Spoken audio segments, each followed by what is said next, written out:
नमस्कार, एक बार फिर से आप सभी का स्वागत है DS4 न्यूज़ में। बुलडोजर एक्शन पे कार्रवाई को लेकर के जो है सुप्रीम कोर्ट ने सख्त टिप्पणी की है।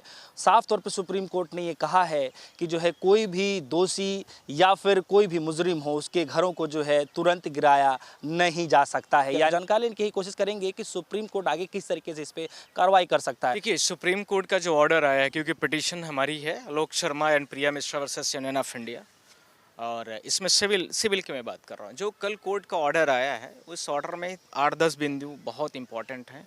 पहला यह है कि यह जानना कि क्या क्या कार्रवाई की जा सकती है और किस किस पे कार्रवाई नहीं की जा सकती, दोनों में अंतर समझना बड़ा स्पष्ट है। पहली बात तो मैं आप लोगों के माध्यम से बोल देना चाहता हूँ पूरे देश की जनता को कि यह जो मैटर हुआ है वह मैटर सिर्फ और सिर्फ सिविल को लेकर के नहीं है, क्रिमिनल का है।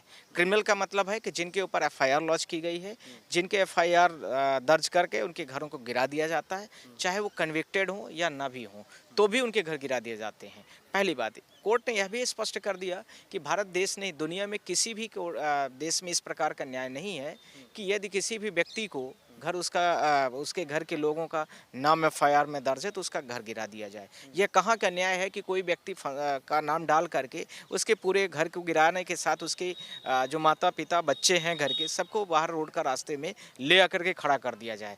इस पर सुप्रीम कोर्ट ने स्पष्ट कर दिया। साथ ही साथ में यह भी बोल दिया कि जो व्यक्ति कन्विक्टेड भी है, यानी जिसको सजा भी दी गई है, उसका भी घर नहीं गिराया जा सकता। अर्थात दोनों बातों स्पष्ट हो गई। तीसरी बात, अब इसी का पॉइंट नंबर 3 आ रहा हूँ। कोर्ट ने बोला है कि कोई भी इस प्रकार की यदि घटनाएं घटती हैं तो इसमें कुछ चीज़ों को ध्यान में रखने की बहुत आवश्यकता है। पॉइंट नंबर 4 में बात कर रहा हूँ। पहला उसमें बोला गया, पॉइंट नंबर 4 का पहला पॉइंट क्या है? पहला यह है कि किसी भी व्यक्ति को घर गिराने से पहले उसको 15 डेज की नोटिस देनी पड़ेगी। आपको 15 डेज की नोटिस देनी पड़ेगी। फिर उसके बाद 15 दिन आपको अतिरिक्त और भी देना पड़ेगा, अर्थात 30 दिन का टाइम होगा। पहला पॉइंट। अब ये नोटिस कैसे दी जाएगी? कुछ रास्ते ऐसे हैं कि आप जो संबंधित व्यक्ति होगा उसके घर में उसको चस्पा करने के लिए बोला गया है। दूसरा, उस व्यक्ति को कैसे नोटिस सर्व की जाए उसके लिए स्पीड पोस्ट या पोस्ट ऑफिस के द्वारा बोला गया है। थर्ड, इसके साथ में DM को भी इसमें बोला गया है कि DM को भी बताया जाना आवश्यक है, और DM मैंडेटरी पार्टी है। इसमें DM के पास में सारी चीज़ें होनी चाहिए। ये चौथे पॉइंट्स का सारी चीज़ें हो गई। नेक्स्ट पॉइंट, कोर्ट ने इन्हीं चीज़ों के स्पष्टीकरण में देते हुए यह भी कहा है कि कोई भी व्यक्ति का घर गिराने से पहले उस कंसर्न पर्सन के घर के लिए व्यवस्था भी करना आवश्यक होता है राज्य की। यह राज्य की ड्यूटी है, सीमा है, और राज्य ऐसा नहीं करता हुआ पाया गया है। जिसमें जैसे उन्होंने उदाहरण के तौर पर समझाने की भी कोशिश की है कि कई जगह पर किसी स्पेसिफिक जाति या रेस के लोगों का घर गिराया गया जबकि अन्य लोगों का घर नहीं गिराया गया। तो यह एक तरफा निर्णय है, एक तरफा न्याय जो था स्टेट गवर्नमेंट के द्वारा लिया गया। इसमें कई राज्यों के नाम लिए गए हैं, 4-5 राज्यों के नाम जुड़े थे, जिसमें मध्य प्रदेश, इसके साथ में उत्तर प्रदेश सबसे मास्टर रहा है जो 2017 से इस प्रक्रिया में शामिल रहा। इसके साथ में राजस्थान, इसी के साथ में दिल्ली और कुछ राज्यों के नाम थे। पर हमारी पिटीशंस में मैं आपको बोलना चाहता हूँ लगभग 10 राज्यों के नाम थे। जो हमारी पिटीशन में 10 राज्यों के नाम थे उनके बारे में क्रम से आपसे बोल रहा हूँ। इसी में आगे मैं बढ़ना चाहता हूँ। हरियाणा, इसी के साथ में असम, उत्तराखंड और कई राज्य उसमें शामिल थे जहां पर इस तरह की बुलडोजर की कार्रवाई की गई थी। कोर्ट ने यह भी बोला कि बुलडोजर की प्रक्रिया कुछ चीज़ों पर नहीं भी लागू, मतलब यह ऑर्डर नहीं लागू होगा जिनमें से सरकारी ज़मीन पर कोई इंक्रोचमेंट है। इसके साथ में यदि रोड में अक्रॉस द रोड साइड में कोई भी आदमी मंदिर बना लेता है, कोई मस्जिद बना लेता है, कोई कुछ और बना लेता है, मज़ार बना देते हैं, तो उसके लिए कोर्ट ने बोला है कि इसमें हमारी परमिशन की ज़रूरत नहीं होगी, उसको आप तत्काल में रिमूव कर सकते हैं इंक्रोच को।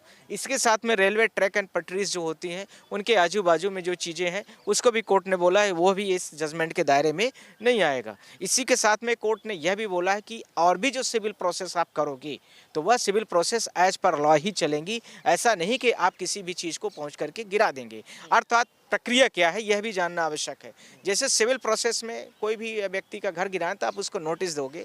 कोर्ट का ऑर्डर लेने के लिए कोर्ट ने बोला है कि ये मस्ट है। सारे व्यक्तियों, किसी का भी घर गिराया जाए तो उसके संबंधित जो कोर्ट का ऑर्डर है वह जो कोई भी कोर्ट हो सकती है, उस कोर्ट का ऑर्डर लेना आपके लिए मस्ट है। साथ ही साथ में कोर्ट ने यह भी बोला कि जो संबंधित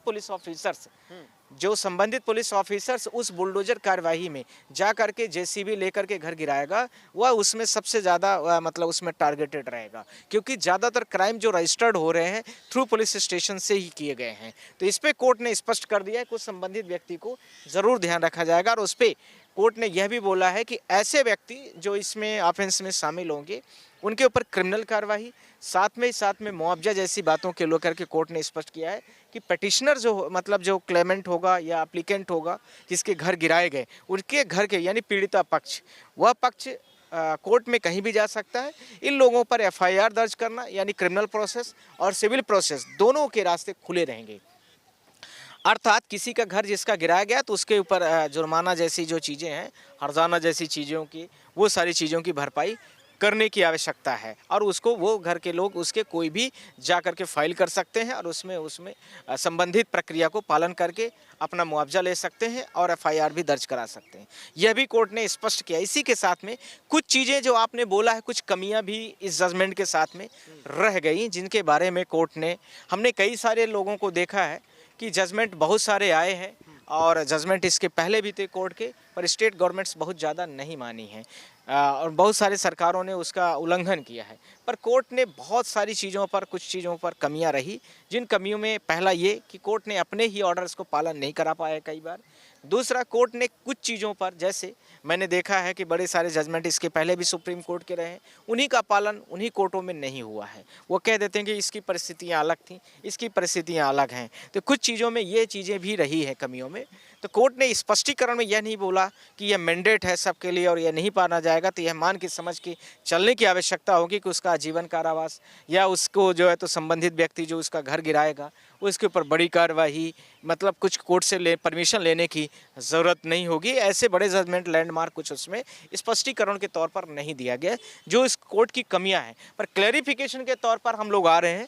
क्लैरिफिकेशन में मांगेंगे कि क्रिमिनल जो हमारी पिटिशंस है, जो 17 लाख के आसपास जो घर बुलडोजर से गिराए गए हैं, उन पर क्या अभी जो कोर्ट ने अभी डायरेक्शंस दिया है, आदेश पारित किया है, उस पर भी लागू किए जाए और संबंधित जितने भी घर पीड़ितों के गिराए गए उनको जो है तो मुआवजा मिले, यह भी होना चाहिए। तो उसमें ये कमी है, वो हमारी पिटिशंस में है, वो आ रही है, आप लोग देखें। अच्छा सर, एक सवाल ये भी है कि सुप्रीम कोर्ट की तरफ से एक सख्त टिप्पणी ये भी की गई थी कि अफसर जो हैं वो जज बनने की कोशिश ना करें और जो है वो ये तय ना करें कि कौन दोषी है कौन निर्दोष है।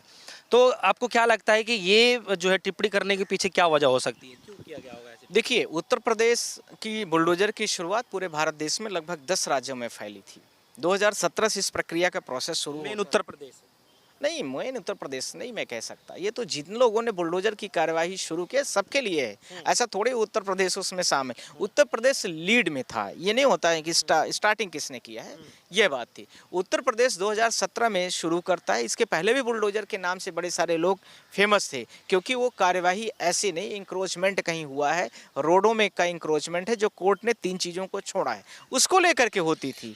अब उत्तर प्रदेश सरकार ने शुरुआत इस चीज़ की या उसके अलावा और विभिन्न भारत देश के जो राज्य हैं, उन लोगों ने शुरू किया कि किसी जाति के, किसी धर्म विशेष के व्यक्ति को या किसी भी कुछ सीरियस ऑफेंस किसी के ऊपर लगा करके आप उसके घर को पहुंचे और गिरा देते हैं, उसके परिवार को बेघर कर देते हैं, उसके बच्चों को बेघर कर देते हैं, कोर्ट में अपील करने तक का टाइम नहीं मिलता है। तो इन सारी चीज़ों को लेकर के कोर्ट ने बोला कि जो स्टेट है, जो कार्यपालिका, उनके शब्द जो थे, कार्यपालिका न्यायपालिका बनने की कोशिश न करे, ये उनके वर्डिक्ट हैं। वर्डिक्ट का टिप्पणी जो आपने बोला है, इसी के साथ में यह भी बोला है कि न्यायपालिका का क्षेत्र बहुत व्यापक है, कार्यपालिका को सिर्फ काम करना ही मतलब उसमें बेहतर रहेगा, न कि न्यायपालिका के उसमें इंटरफेयर करने की आवश्यकता है। तो इसमें कोर्ट ने स्पष्ट कर दिया है कि कार्यपालिका अपने सीमाओं में रहे, और मुझे लगता है कि भारत के संविधान में इन सारी चीज़ों को स्पष्टीकरण लिखा भी है। कार्यपालिका, न्यायपालिका और विधायिका सबके अधिकार क्षेत्र बटे हुए हैं।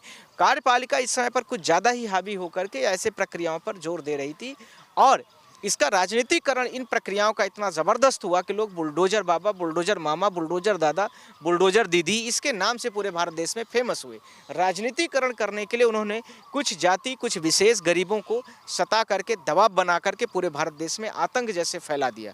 कौन से व्यक्ति पर कल एफआईआर हो जाएगा और कौन सा व्यक्ति जाके फंस जाएगा, इसकी कोई भी रूपरेखा तय नहीं थी, और न ही पुलिस वाले इसमें कोई कार्यवाही ही कर पा रहे थे। तो इसका चुनाव में बड़ा अंतर हुआ। कुछ लोग ऐसा तक कहने लगे थे कि यदि मेरी बात नहीं मानोगे तुम्हारे घर में बुलडोजर चलवा दूंगा। इस तरह की टिप्पणियां बहुत आना सामान्य हो गई थी, उस पर रोक जरूर लगी है। तो सर, आप इसको कैसे देख पा रहे हैं कि इस टिप्पणी से पहले जो कार्रवाइयाँ की गई हैं और बखूबी जब ये बातचीत की कही जा रही है सुप्रीम कोर्ट के द्वारा, तो यकीनन ये चीज़ें कार्रवाई हुई होंगी और चल भी रही हैं। लेकिन आपको क्या लगता है कि जो इस टिप्पणी से पहले जो कार्रवाई हुई है, कुछ गरीबों के भी मकान गिरे होंगे, कुछ निर्दोषों के भी मकान गिरे होंगे, उनके साथ अब क्या, अब किस तरीके से न्याय दिख रहा है? मैंने आपसे बोल दिया है कि मेरी क्रिमिनल पिटीशन पेंडिंग है बहुत पहले से, सिविल और क्रिमिनल दोनों थी। सिविल का जजमेंट आ गया है, क्रिमिनल का जजमेंट अब जो है तो अब कोर्ट ने डिसाइड कर दिया कि इलीगलिटीज़ थी, गलत था। अब हम क्रिमिनल पर आ रहे हैं। अब क्रिमिनल में सबके नाम पर एफआईआर दर्ज हो, जो कि आप बहुत सारे न्यूज़ चैनल वाले चला रहे हैं, परसों से आप देख सकते हैं, न्यूज़ 24 वगैरह सब चला रहे हैं। तो उसमें Alok Sharma and Priya Mishra versus union of India है। डायरी नंबर तो मुझे अभी याद नहीं, मैं आपको बता देता। तो अब उसमें कार्रवाई शुरू होगी। क्लैरिफिकेशन हम यहाँ से ले लेंगे कि बुलडोजर की कार्रवाई जो हुई है, जो आपका जजमेंट है, वो जो लोग संबंधित पीड़ित हैं उनके लिए भी लागू हो और उन पे कंपनसेशन मिलना चाहिए। जैसा कि as per CGI ex CGI जो डी.वाई. चंद्रचूड़ जी भी ने भी ऐसा निर्णय 25-25 लाख का दिया था। पटना हाई कोर्ट ने भी राजेंद्र प्रसाद या जस्टिस में ही था, मुझे याद नहीं आ रहा उनका नाम, उन्होंने भी 5-5 लाख रुपए का जुर्माना का प्रावधान किया था। इसके पहले भी कई सारे लोगों ने प्रावधान किए हैं। तो ऐसे लोगों को उन्हीं सारी चीज़ों को लेकर के हमें करने की आवश्यकता है। तो सर अभी क्या फिलहाल इस पूरे जो बुलडोजर की जो एक्शन राजनीति कह लीजिए या फिर जो भी एक्शन चल रहा था बुलडोजर, क्या क्या इस पे अब रोक लगा दिया गया परमानेंटली अभी फिलहाल? ऐसा भी मान के चल सकते हैं कि अभी रोक लगा लिया है, पर यह भी मान के चलना कि भारत देश बहुत विभिन्नताओं का देश है। लोग बहुतायत तरीके से बहुत नॉलेज रखते हैं। इसका भी कुछ तोड़ निकालना शुरू कर सकते हैं, मुझे लगता है। तो उसके हम लोग शुरू करेंगे। अब वो उतना आसान नहीं रहेगा। अभी ध्यान रखना, कुछ चीज़ों को हम लोग और मजबूती के साथ गाइडलाइन कोर्ट से लेंगे, जो कि ये परमानेंट हम लोगों को जुडिशरी के पास जाने की सिर्फ आवश्यकता रहे कि संबंधित व्यक्ति यदि कुछ भी किया है उसके तत्काल एफआईआर रजिस्टर्ड हो जाए। कोई भी अधिकारी हो, यह ना हो कि हम जाएँ सिविल न्यायालय, किसी संबंधित कलेक्टर की कंप्लेन करना है तो उसका जो वो चीफ सेक्रेटरी है उससे मिले, गवर्नर से मिले, इन सबको हमें बाईपास करना है। कोर्ट का ऑर्डर एक प्रॉपर रहना चाहिए कि ऐसा व्यक्ति किया है, घर गिराया है, उसका नाम उस एफआईआर में दर्ज था इसलिए गिराया गया है, उसको तत्काल ही उसको मतलब इस्तीफा ले लेना चाहिए और साथ में उसको कस्टडी में डालने की, इस तरह से हम लोग कर रहे हैं। जी सर एक छोटा आखिरी सवाल है मेरा। सर जैसे आपने कहा कि कुछ लोगों ने इस पर राजनीति भी की, कुछ लोग जो है थ्रेट भी कर रहे थे कि मैं घर गिरवा दूंगा इस तरीके से। सवाल ये है कि सर आपको भी लगता है, सर आपका पॉइंट ऑफ व्यू क्या कहता है कि मतलब क्या इस पे वाकई में राजनीति की जा रही थी, चुनाव में ज़्यादा इसका एक्शन किया जा रहा है? आपको क्या लगता है? आप भी तो भारत देश के नागरिक हैं। पूरे पेपरों की, मीडिया की हम लोगों ने कटिंग लगाई। बुलडोजरों में खड़े होकर के लोगों ने फ़ोटो खींच रहे थे। बुलडोजरों में खड़े होकर के सब जगह बैनर पोस्टर लगाए जा रहे हैं और उसकी वाहवाही लगा कर रहे थे। पूरे दिल्ली तक उसकी हवाएं थी। आपको नहीं लगता है क्या? पूरे भारत देश के लोगों को मतलब नहीं देखा है? बहुत सारे लोगों पर पीड़ा उनको ज़्यादा है जिनके घर गिराए गए, और वो जो लोग देख रहे हैं सिर्फ अमुक दर्शक है, वो तब तक होशियार है क्योंकि उनके ऊपर एफआईआर और उनके घर पर बुलडोजर नहीं पहुँचे थे। नहीं, वो भी ना बोलते। ये सारी चीज़ें तब तक के लिए हैं जब तक आप नहीं फंसे होते हैं। जब आपके ऊपर भी कार्रवाइयाँ शुरू होती हैं तो आप भी उस चीज़ पे आके खड़े हो जाते हैं।